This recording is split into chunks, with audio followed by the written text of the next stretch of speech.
Hi, I'm Georgina Goodlander, and I'm the exhibition coordinator for the Art of Video Games at the Smithsonian American Art Museum.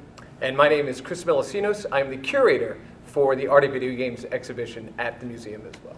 In case you didn't know, the Art of Video Games exhibition will open at the American Art Museum next year, March 16th, 2012.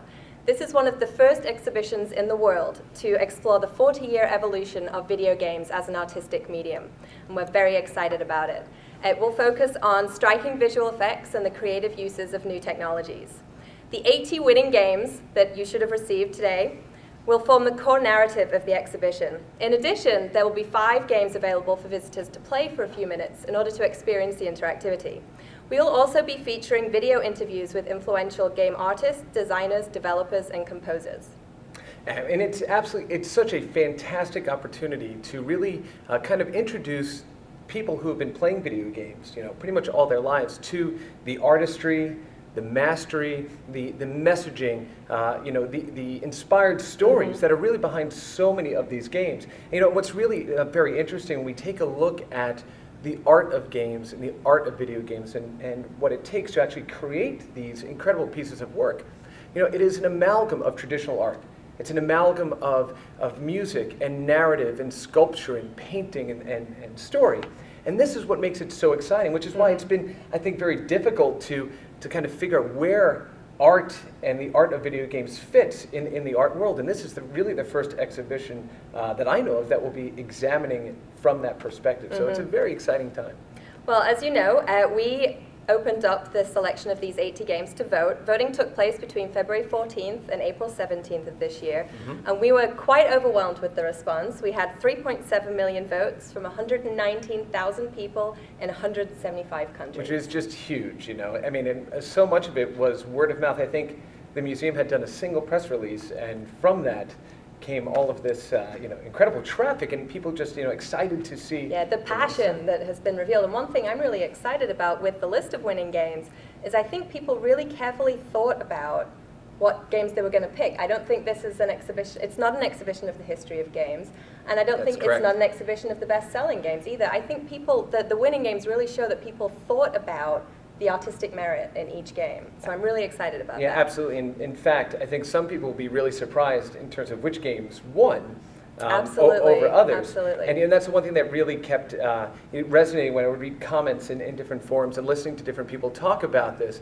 There were some that would say, I wasn't so familiar with this particular era or that, so I'm not casting a vote there because I don't want to go ahead and skew the vote, right? I want people who have played these to really have their voice. Yeah, people really took it seriously. Yes, they did, which is fantastic. I want to make sure that we mention, obviously today we're not going to talk about every single one of the 80 games. Correct. Otherwise, I think we would be here all afternoon. Will we be okay with that? I'm fine to do, but...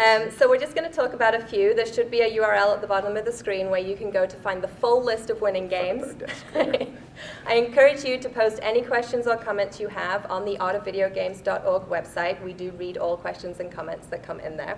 And before we start, I just want to make note of one thing. I mentioned that there would be 5 additional games in the exhibition that would be playable for visitors. One of those games is a game called Myst. And I would just like to tell the world that Myst will be in the exhibition. That's right. So this right here, Myst will be playable. So thank you for all the comments that came in with regard to this game. We heard quite a lot from the Myst community out there because, of course, it wasn't up for vote, but it didn't need to be. It was already in the show. So Myst will be in there. Exactly. Okay, so shall we get started? Sure, let's get to it. All right, we're going to start from the beginning. Era 1 with the Atari VCS. The 4 winners for this platform were Pac-Man, Pitfall, Space Invaders, and Combat. So why don't we talk a little bit about Pitfall? So before we talk about Pitfall, let's just say, it is the Atari VCS. For those of you who are wondering, it is not the Atari 2600, which is what it was renamed, Video Computer System. For those of us who grew up with it. So it's the very original version. Right here to our hearts. So let's talk about Pitfall. So, Pitfall is one of these games where it was the very first graphic adventure game, or side-scrolling sort of game, where it laid the foundation for mechanics that would then make themselves known and available in games today, right? And we saw games like, Mario Brothers, those sorts of games, build on the same sorts of jumping, grappling, avoidance mechanics. But the coolest thing about Pitfall, if you look at the development of it, the game was born out of a designer saying, I want to try creating this humanoid running figure. And upon doing so and creating this character, he said, well, if he's running, where would he be running? Why would he be running? So jungle seems like a good setting, right? And so we put him in the jungle. Well, why is he running, and what is he running towards? Well, he's running to collect treasure. And what is he avoiding? What would be in the jungle? And so out of the desire to create this kind of realistic animation that hadn't existed on anemic systems of the time, like the VCS, emerged this entire narrative. And so many of the foundation components that exist in Pitfall still live in games of its kind today. Right? So it just shows where inspiration comes from. Some of these games may not be readily apparent. This one was born out of technology, but from it created this entire, this narrative core that's then been expanded upon over the years. Wonderful. Onto the ColecoVision. The winners for this one were Donkey Kong, Pitfall 2, Zaxxon, and Star Trek Strategic Operations Simulator. Strategic Operations Simulator. Now, Donkey Kong isn't really a surprise winner here. No surprise. And also, out of all of the games on the entire list, it got the highest number of votes. Surprise, surprise, right? Well, and we're so glad to see that, too. I mean, Donkey Kong, for anyone that's grown up playing video games, Donkey Kong really represented this massive shift, I think, from sorts of games that people had experienced at the time. It's the first arcade game where we saw a full narrative that exists actually within the gameplay itself, right? So this giant, Donkey Kong basically grabs Pauline and comes up to the top of this structure and, bounces across and creates these platforms in which the character, which was Jumpman, right? I don't know how many people realize that the original character's name was not Mario. His original name was Jumpman. Why? Right. Because he's a man who jumps, right? So it's very literal. And so you go through this whole narrative of constantly climbing, facing that enemy, dodging those obstacles until eventually you do rescue Pauline and you defeat Donkey Kong, and a little heart appears above your character's face. So it's saving the damsel in distress. Saving the damsel in distress, right? A timeless sort of narrative. But the interesting thing about why Mario looks the way he does today, it really, it's kind of art that emerges from limitation. So pick how a computer display is done, or how a computer displays on a screen. It displays through points of light known as picture elements or pixels. And what happened was you only had a certain amount of pixels, right? It takes a lot of compute power to display all these picture elements or pixels on the screen. And because the designer, Shigeru Miyamoto, he did not have enough pixels or definition to create a fully formed face that separated the nose and the mouth from each other, he just removed a pixel underneath the nose, between the nose and the chin, to create that void. That's why Mario has a mustache.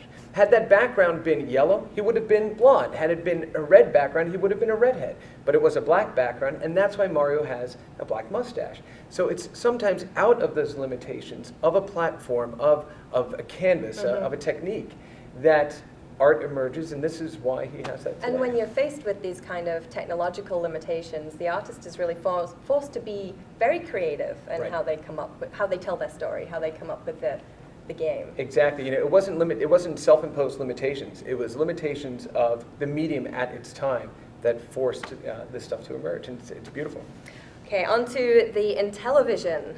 The winners for this were Tron, Mazatron, Advanced Dungeons and Dragons, Star Strike, and Utopia. Now, we actually got to interview the designer behind Utopia, Don Daglow, recently. Yeah, I mean, Don's just, he's been around the games industry for a very long time. Just a brilliant guy to speak with. Had some incredible stories to tell, which we're so glad that you all are going to be able to experience this when you come to see the exhibition. You are going to be hearing from the pioneers of the industry, artists of the industry, and really hear the human side of these stories. And Utopia is one such game. Don was I believe, middle school teacher in the 1970s.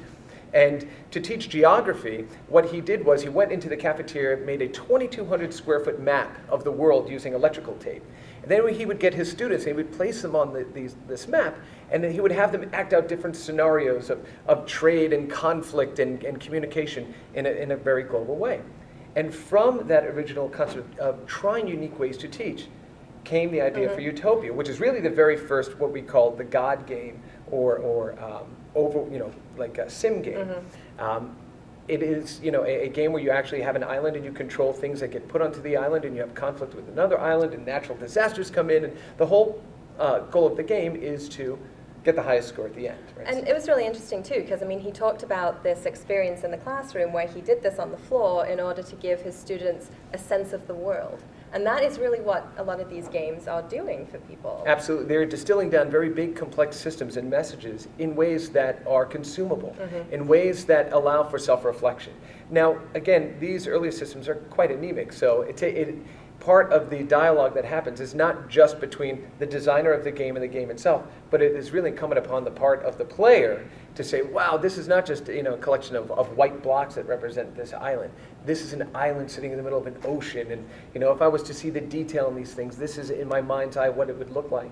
So it's that third voice in games that is essential, especially in the earlier systems. So Utopia, awesome game. Okay, on to Era 2 on the Commodore 64, a favorite of a lot of people, I think. Yes. The winners for this were Jumpman, The Bard's Tale 3, Thief of Fate, Attack of the Mutant Camels, and Sid Meier's Pirates. Now, I think Attack of the Mutant Camels was a little bit of a surprise win here, wasn't it? That one was definitely a surprise win, but again, one where it made me smile when I saw it. And one of the reasons that I originally suggested this was part of the selection was just because of the very light nature that it took with regard to some popular culture that was going on in the world at the time. So at the time that this game was released, Star Wars it basically gripped the world, right? I mean, still does. It still does grip the world for many of us, as well as, Flynn lives here, but and Tron. But with Attack of the Mutant Camels, what this game essentially was the ice planet Hoth scene from Empire Strikes Back, which of course is the best in that whole series. And Jeff Minter, who owns a company called Llamasoft, is very fond of llamas and pachyderms and these sorts of things. And so he said, hey, camels are really cool, and these things look like giant camels. I'll go ahead and put a very light spin on this game. So it is the attack sequence from The Empire Strikes Back on the Hoth planet, but done through the lens of this one particular developer and designer and his, and that's enjoyment of camels. The artist really gets to put a bit of their passion and their, I don't know if you would say obsession, into a game and really put their personality into Exactly, and you get to see a bit of that artistic reflection in that discussion. So you still are still involved in the original narrative, but some of the artist interpretation gets to come through. And you get to internalize that and recognize what it is, but also smile at the creativity there. Okay, the Nintendo Entertainment System. Oh, a big one. The winners for this were Super Mario Bros. 3, The Legend of Zelda, 1943, The Battle of Midway, and Desert Commander. Let's talk about Super Mario Bros. 3. I mean, where to start with Super Mario Bros. 3, right? So the reason that we chose Super Mario Bros. 3, it really represented all of the things that Shigeru Miyamoto and his team at Nintendo were striving to achieve with this game, right? It was kind of the refinement of the mechanics that were first laid down in Super Mario Bros. And then proceeded to Super Mario Bros. 2. What makes that game and the games in this series just so loved by people that play them is just this sense of wonder and discovery. The fact that the world may look obvious, and there are certain ways you interact with the world that seem to be the correct way, but in the Super Mario Brothers games, and it was really evident in Super Mario Brothers 3, things aren't always what they seem.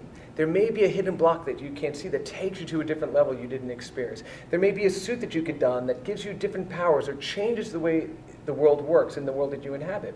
And so it's this constant sense of forward progression and discovery inside of a world that should work the way you think it would, that makes it so delightful to play and go back to. I want to share one quick little story here. A friend of mine posted recently on Facebook that he received a call from his son. And his son, I believe his son is maybe only 10 or 11 years old. He gets this call from him, breathless, saying, Dad, I just discovered this warp zone in Mario. I just discovered this warp zone. And he said, did you ever know this before? And he said, no, I just found it out. And he said, I'm the proudest dad on the planet. But a game that essentially is 25 years old, he was playing the original Super Mario Bros. That's 25 years old, still today holds the same sense of wonder and discovery and just magic.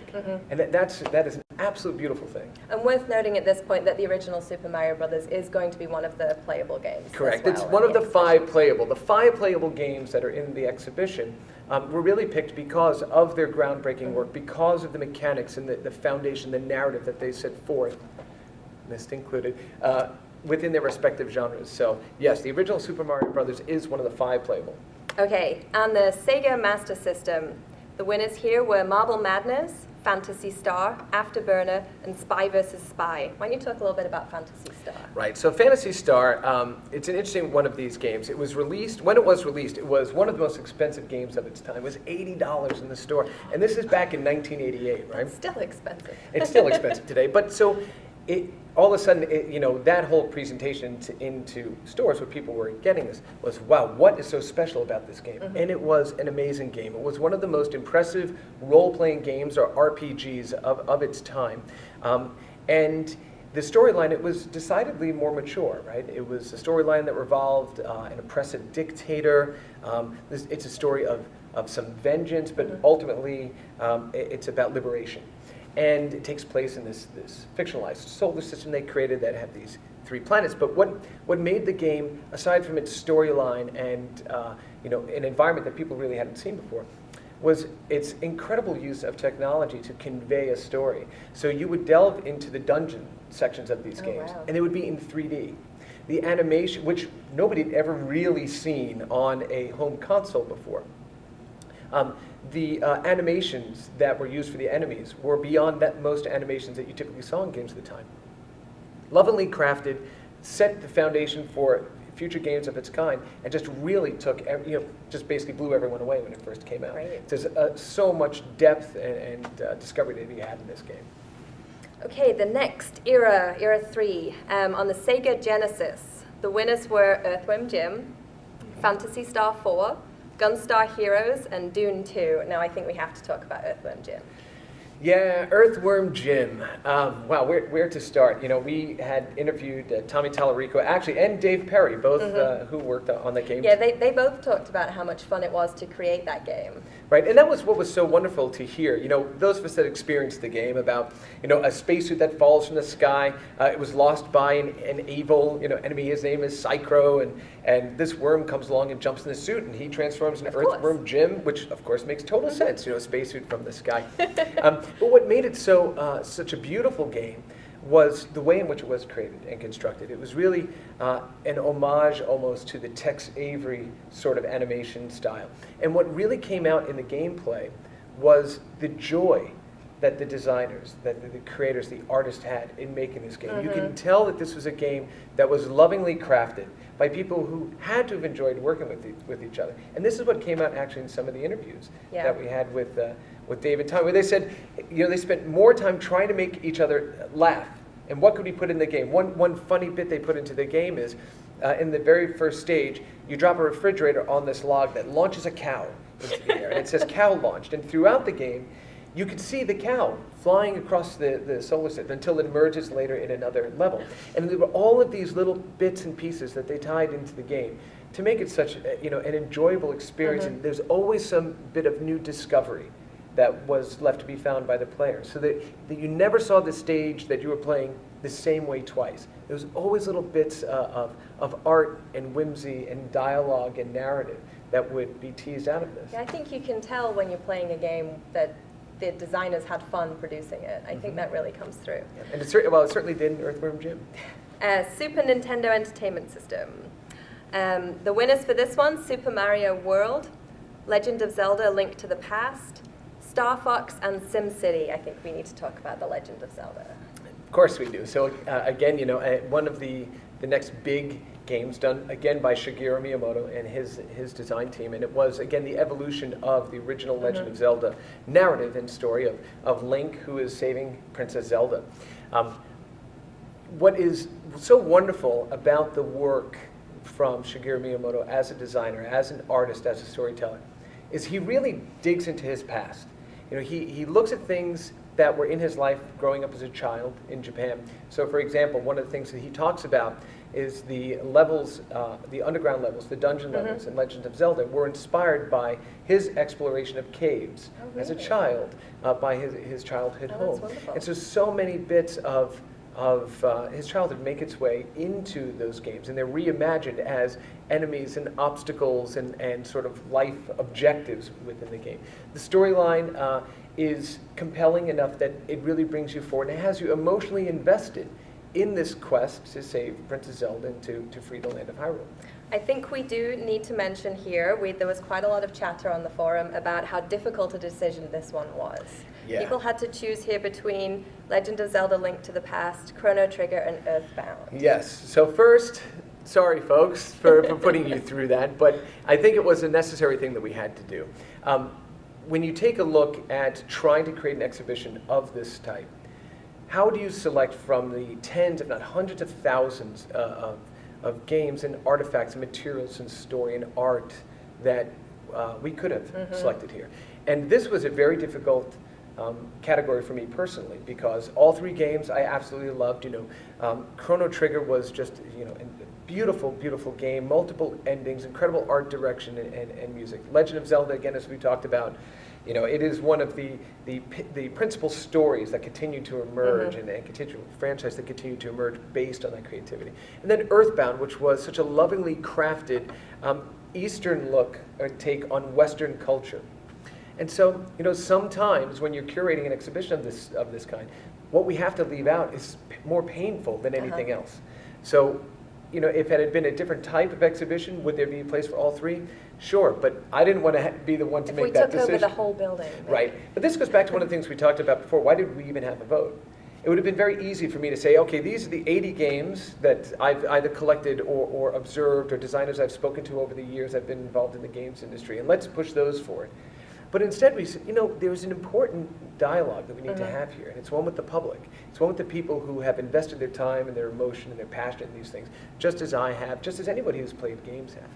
And so we said, let's open it up so people have a voice, and they have some semblance of connection to the things that they're going to come and see. It's also, when you're looking at the art of a video game, the player participation is such an important part of that. So, right. We're kind of adding that element to putting this exhibition together. We're involving the players. Like I said before, there are three voices in games. There's the voice of the artist, designer, or creator. Then there's the voice of the game itself. And the third voice is the player. Yeah, which is essential. It is essential, and that's why even if it's the same game, if you and I were to sit down and play Mario, we would play it maybe in mostly the same fashion, but we would take away different things from it because of what we put into the game. Okay, on to the next era. All right. Era 4, DOS Windows. The winners for this one were Doom 2, Fallout, Diablo 2, and StarCraft. Now I think we should talk about Fallout. Fallout. Great game, great series, and very interesting conversation that they were having. So this is what we call the spiritual successor to an earlier game called Wasteland, which is a post-apocalyptic sort of game, and people surviving in a world that has been besieged by war. It takes place in the 22nd century, and it's an open world that really integrated exploration with what we call turn-based conflict, where it isn't one-to-one, I'm warding off attackers. It is, I take a turn, they take a turn, I take a turn, so on and so forth. And what it allows you to do is to inject a lot of strategy into the game. It's a more thoughtful experience. It is a much more thoughtful one because it isn't one that is as straightforward. It's how do I best use the resources or the capabilities of myself in overcoming obstacles. And in this game, actually, you can avoid quite a bit, if not most, combat if your level of charisma, let's say, is high enough that you can talk your way out of these conflicts, that you can kind of skirt those conflicts. So it was a really interesting take in that it wasn't a straightforward, let me go ahead and overcome this obstacle by force. It gave me the option as a player. It allowed me to bring a sense of morality and my own way of progressing through this game and inject that in the game. And what's fantastic about it is that your actions really affect the outcome of the game. And it's interesting, it's important to note that even though the player is given some control over how the game ends, the endings are all created by the same designers and artists and authors. This is something that's very important because when we talk about video games, some of the discussion is, well, a video game, because I can change the outcome, means that I lose the authoritative voice of the author, which is not true.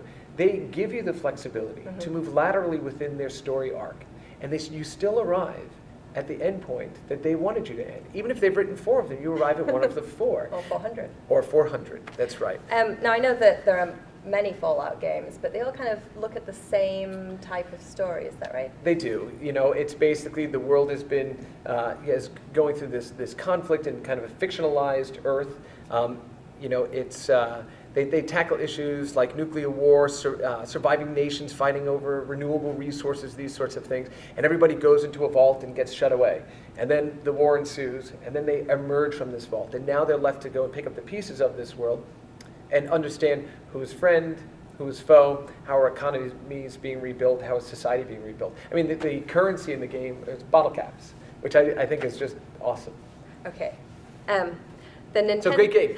Fallout. Congratulations. Nintendo 64. The winners were Super Mario 64, The Legend of Zelda Ocarina of Time, GoldenEye 007, and Worms Armageddon. I think we need to talk about GoldenEye 007 here. Yeah, I think so, that broke too. quite a lot of new ground. It did. You know, it's one of the first games where the player got the chance to embody James Bond, right? Who got to do all of the crazy adventures and daring escapes and really work through the plot lines of a Bond movie. You know, it's not very often. I don't know anybody that's had the opportunity to experience what it's like to be James Bond. But through this game, you could.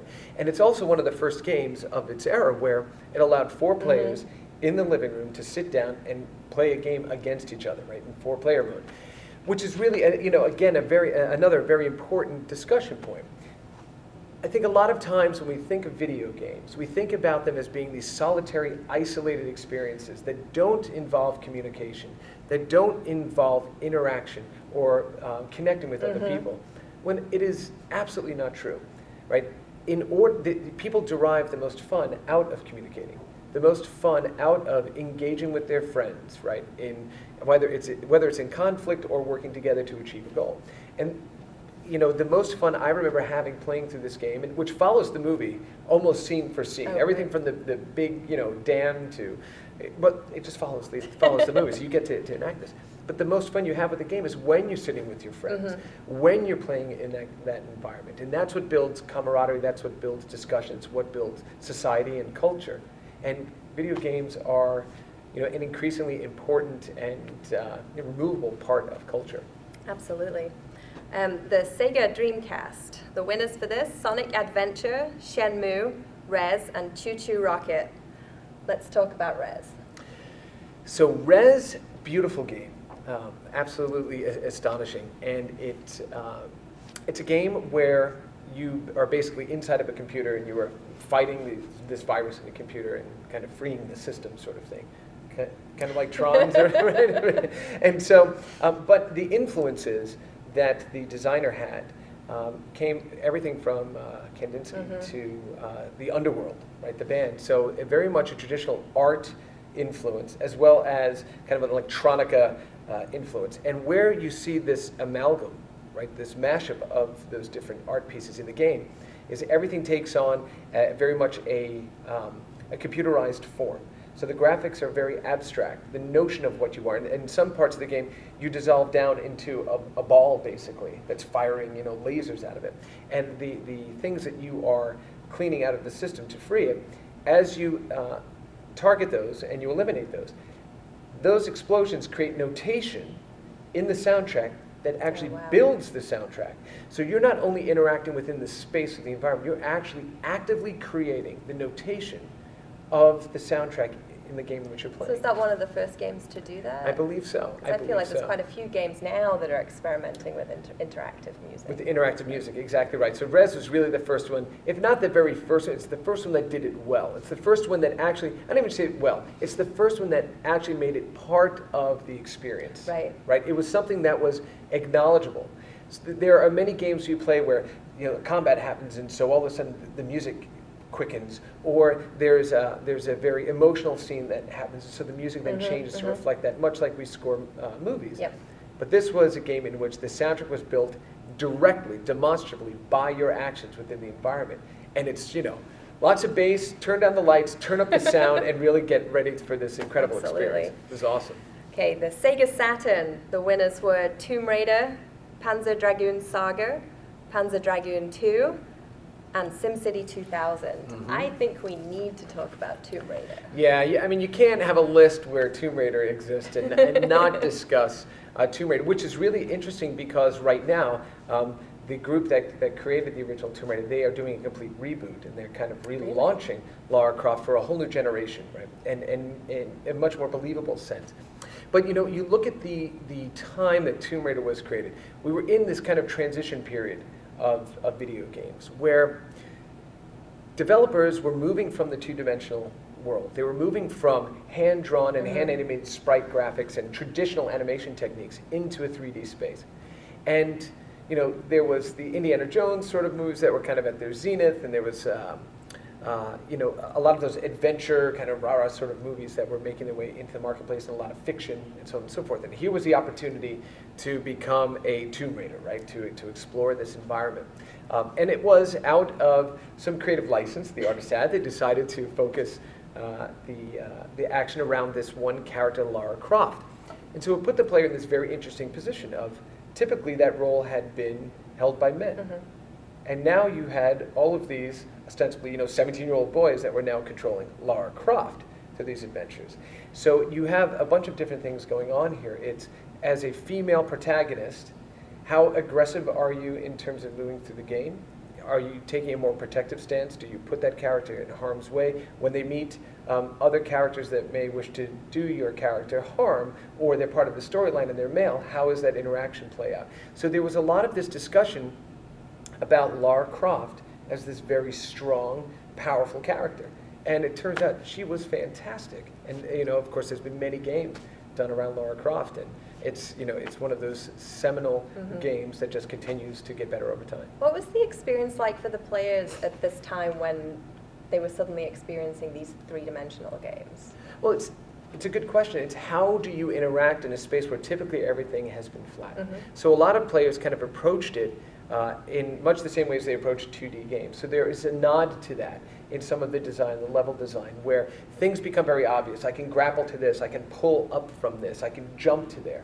But what they also did is gave these nonverbal cues within the game, and we see that in games, say, like Uncharted 2, where the character, it wasn't as obvious in Tomb Raider, but they may be facing in the correct direction they need to jump. So it's kind of telegraphing where things are going to move. So it required the designers to really understand this is where people were coming from. How do we get them comfortable in a 3D space? And so they had to go ahead and be very mindful of that. Okay, on to the PlayStation. Yes. The winners for this one were Metal Gear Solid, Final Fantasy VII, Einhander, and Final Fantasy Tactics. Now, why Final Fantasy VII as opposed to any of the others?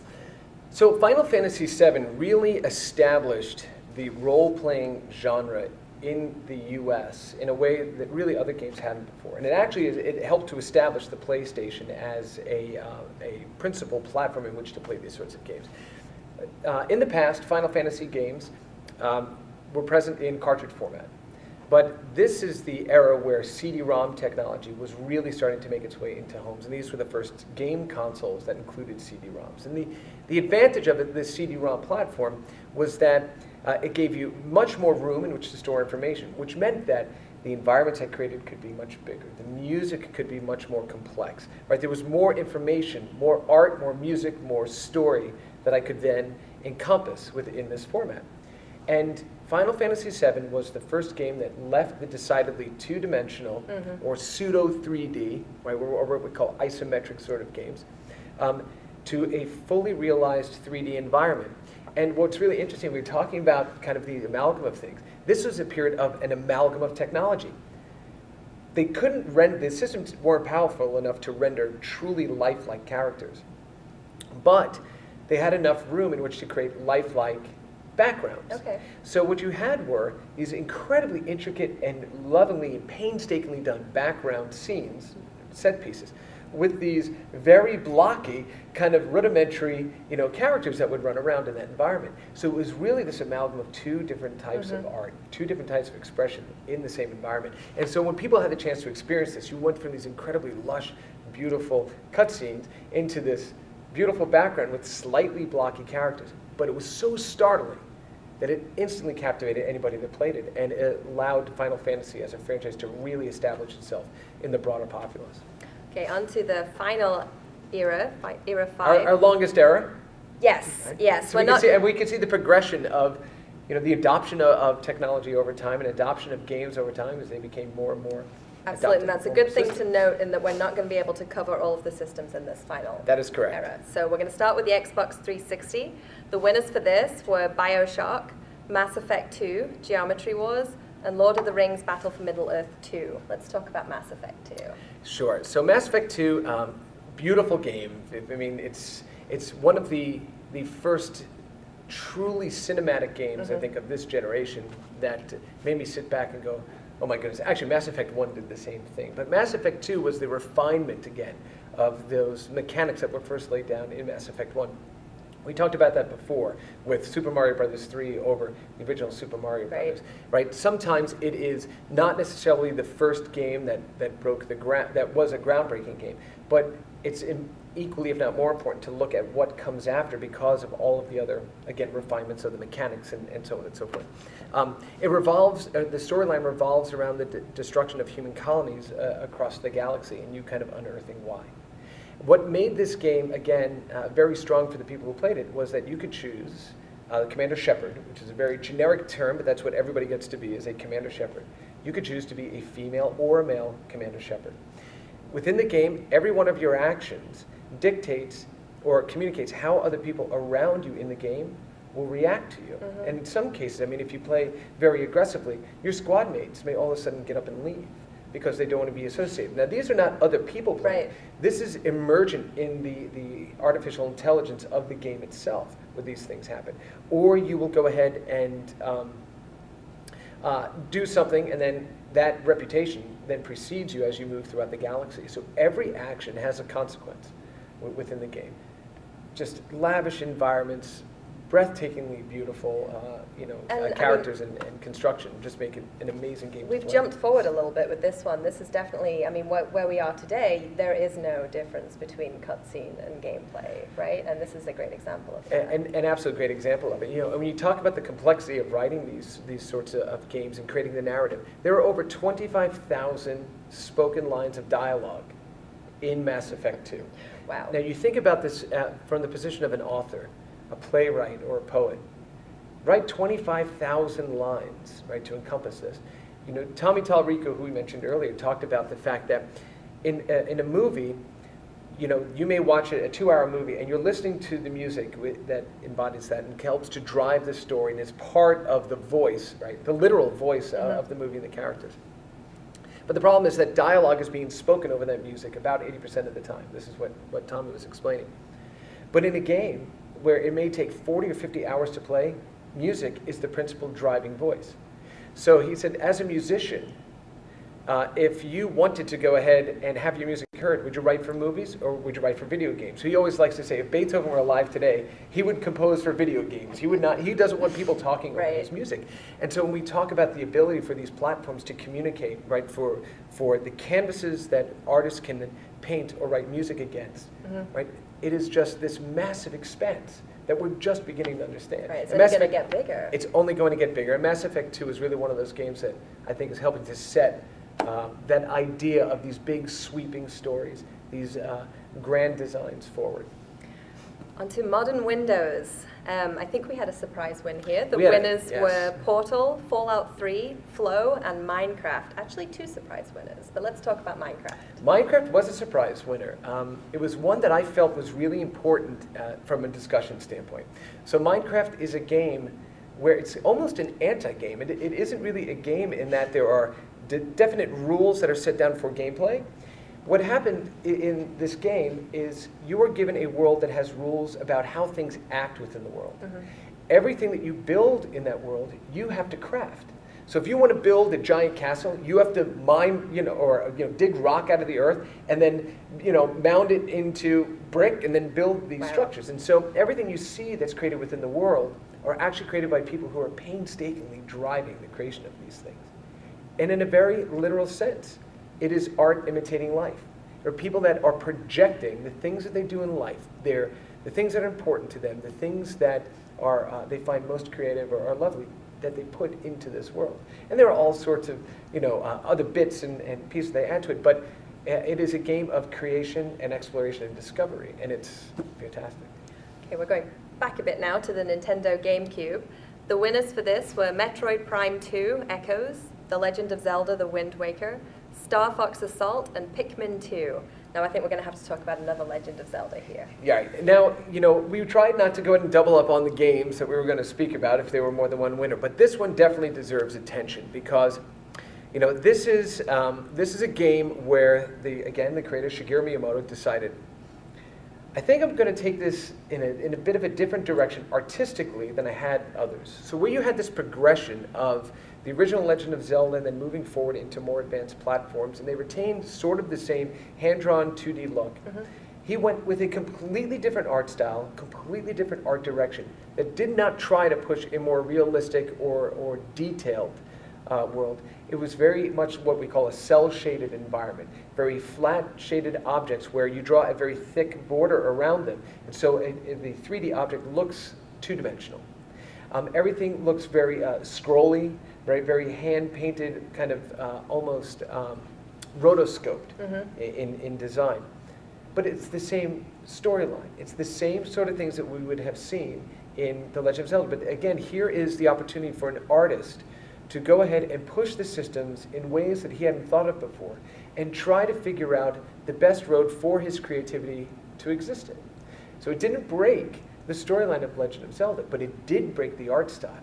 And that is what made people go, oh my goodness, what's going on here? And the early screenshots were people going, what did he do? Well, that's what I was going to ask you. How did players take it? I mean, they're obviously already familiar with what these games look like. And right. Was it well received? At first, when the first screenshots came out and people were first seeing the video of this, people went, oh my goodness, what happened? Like, where did this go off the rails sort of thing? And then once they got a chance to get their hands in and play it, and it's become one of the most beloved Legend of Zelda adventures out of the entire series. So. Okay, PlayStation 2. The winners here were Shadow of the Colossus, Okami, Gradius 5, and I just lost myself. And Metal Gear Solid 2, Sons of Liberty. Yes. So lots to talk about, but let's look at... I wonder which one we need to talk about. From an art perspective... Shadow of the Colossus. Yes, Shadow of the Colossus. All of them are actually beautiful games that you mentioned. But Shadow of the Colossus was an important one for me. People have said, where is Ico or Eco, however you want to pronounce it, right? There's still a lot of debate in forums in terms of how you do it, so I won't tell you how I pronounce it, but I just pronounce it as awesome. But Shadow of the Colossus was a game where it was one of the first, I wouldn't say the first games, but it was a game in recent memory that really elicited emotion from me in a way that surprised me and made it difficult to progress through the game. So the idea behind this game is there's no real narrative to this. You start off the game with, inside of this structure, this castle, you have a horse that's with you. And there is a woman lying on a slab, almost like an altar or a column. And what, as you discover, is that this is your love. And she has passed on. And how you can bring her back to regain that lost love is by slaying these creatures, the Colossus, that live on this island. So you go through this breathtaking world, this massive expanse, these beautiful vistas, and you come to these creatures that are, they're just, incredibly large and overpowering. Compared to a human, they may stand 30 stories tall. They've done nothing to you, but you mount this assault on them, climbing up their bodies, that's the platformer structure, until you destroy one. And when you take them down, it's how those characters look at you. They say typically art is in the eyes, right? It's when they're looking at you and you realize what you've done, but you need to continue to bring back your love. You now have a very real moral choice in which to make. And it actually, for just about everyone I've spoken to that's played this game, the more you progress in the game, the harder it becomes to achieve what you thought should be your goal, because it is really injecting a sense of morality and empathy and sadness in a way that games hadn't done previously. So that was one of the first. I feel like games are really starting to explore different emotions now, and they're not just about fun. That's right. It's one of the kind of earliest examples where they really forced you to think about the decisions you were making in the game? I wouldn't say it's the earliest one. I would say it was one of the most impactful in recent years. And it's because we're now able to paint in a much broader palette, right? We have a much greater expanse in which to go ahead and create these games. And so we're able to tell more detailed stories that are crafted in a way that really elicits more and more emotion. Wow. So it's a beautiful game. I urge everyone that hasn't played it to go check it out. Glad it won. The PlayStation 3, the winners for this one are Uncharted 2, Among Thieves, Heavy Rain, Flower, and Brutal Legend. Now, I wish we could talk about all of these. Let's talk about Uncharted 2. Right, so Uncharted 2, again, another just incredibly beautiful game. And it is one of the, we talked about Tomb Raider and how it kind of put you in the role of that swashbuckling adventurer, and it added a twist that, gamers had to kind of wrap their heads around. This one is a little bit more straightforward, but it was the first game I played in this generation that really made me say, this is the merging of cinema and video games in a very real way. It adds an element of real human history to it, right? So it revolves around the legend of Marco Polo and ships that downed and sunken treasure and all these things. So it pulls from some mythology, it pulls from some history. But the game is startling in its realism. For the first time, I saw characters on the screen that were acting. These weren't just digital characters that were manipulated by some, a marionette system. These were digital actors that were emoting, that were really drawing you into this environment, and you got to play alongside of them. What I found fascinating when playing through the game, and we were coming with this list, and we've talked about this before inside of the museum, is, you look at a screenshot of like Pitfall Harry jumping across to a vine, and then you see Nathan Drake, the protagonist, in the same pose, and you go, this one is the cultural descendant of that one. So we get to hear echoes of Mechanic over time. We get to hear the echoes of those designs and the ideas that were laid, the foundation of which were laid 35 years ago, still resonating today. And how the technology allows the artist to kind of explore those mechanics in different ways over time. Exactly, because there are certain instances where you are reunited. Well, I won't spoil it, so, although spoiler alert. So, one of the characters that you engage with, it turns out this female character you had a relationship with. So now you're placed in this position again of, we're in this very hostile environment, or we're going through this dangerous place, or exploring this particular piece of cave or environment. And now, how do I feel about the people that are in this game with me? And I don't call them, digital characters. They're people. So the relationships that I'm forming with them as the storyline unfolds affects my actions within the game. And so I'm seeing life being reflected inside of this game. It's that third voice that makes it such an intriguing experience. So. Okay, that was the last one we're going to be able to talk about, but I do want to make sure we announce the winners from the ones that we missed. So for the Xbox, the winners were Halo 2, Fable, Panzer Dragoon Auto, and Tom Clancy's Splinter Cell. And then for the Wii, the winners were Super Mario Galaxy 2, The Legend of Zelda Twilight Princess, Boom Blocks, and Zack and Wiki Quest for Barbarossa's Treasure. Yes. So, okay, that is pretty much all we have time for. Do you have anything else you'd like to talk about? It's been an honor to be able to work on this exhibition. And as somebody who grew up with video games, it's such an important part of my life. I started programming when I was 9, and I wrote my first full game at 12. And the interesting thing about writing and coding in video games, when you're 12, you don't have control over anything in your life, right? You're told what to eat, when to go to bed, who you can play with, when to do your homework, all these things. But in the computer, in those games, I could bend it to my will. I could express fear, desire, hope, aspiration that I had as a child, and have that reflected in the games I would create or the games which I would play. I mean, in the very literal sense, it is giving power to the powerless. And through that, the expression of what I wanted to tell emerges. And this is what we see today. For the first time in the history of video games and the world, we have people who grew up with computers in the home raising children who will always know what it's like to be connected in a world with these environments, with this incredible expanse of artistic expression and story and meaning and music and social reflection and cultural reflection available to them.